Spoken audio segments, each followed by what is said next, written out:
हजुरको युट्युब म हेरिरहन्छु होइन, हजुरले बोलेका कुराहरू, हजुरले सहकारी पीडितहरूलाई दिएको साथ सहयोगमा मैले हरेकचोटि हेरेको छु। एकपल्ट क्यारे प्रहरीबाट हातपात पनि भयो क्यारे माइती घरमा होइन, म हेरेको छु। यसरी प्रत्यक्ष देख्न पाउँदा म चाहिँ अझ आभारी भयो। म नजिकबाट हेर्न पाएँ हुन्थ्यो भन्ने चाहिँ मेरो चाहना थियो होइन। हजुरको मैले धेरैचोटि हेरेको छु।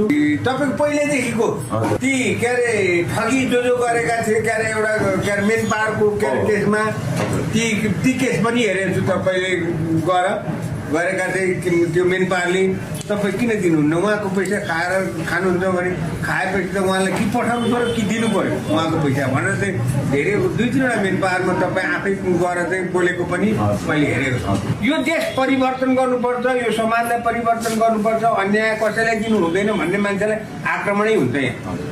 किनभने राम्रो मान्छेलाई कसैले पनि यहाँ सहन सकेका छैनन् होइन। अनि त्यो चाहिँ अब के छ भने यहाँको जे कुरा खाइपाइआएका छन् त्यो हाम्रो भोलि हरण हुन्छ भन्ने स्वभावले पनि त्यो गरेका होला। हजुरलाई शुभकामना, अग्रिम शुभकामना भइसक्यो। हजुरको एकदम विजय सुनिश्चित रहोस्, स्वतन्त्रले जित्नुपर्छ र यो देश परिवर्तन गर्न लागि, यो समाजलाई क्यारे परिवर्तन गर्नका लागि, यो देशलाई समृद्ध बनाउनका लागि युवाहरू लाग्नुपर्छ। युवाहरूकै अब चाहिँ वर्चस्व कायम गर्नुपर्छ। ल हवस्, ल ल।